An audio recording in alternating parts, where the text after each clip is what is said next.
রিক্সা চালক বসা, যাত্রীর চারপাশ দেখছেন। রিক্সা চালক ধীরে ধীরে রিক্সা চালাচ্ছেন। রাস্তা শুনশান।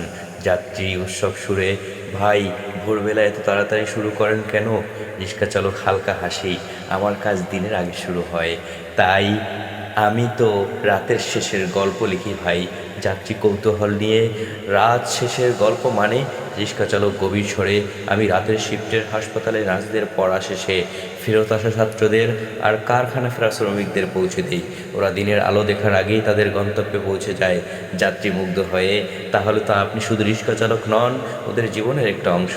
রিক্সা চালক মৃদু হেসে, ভাই সবই তো দিনের নায়ক খোঁজে, আমি রাতের গল্পগুলোকে টিকিয়ে রাখি, এটাই আমার কাজ।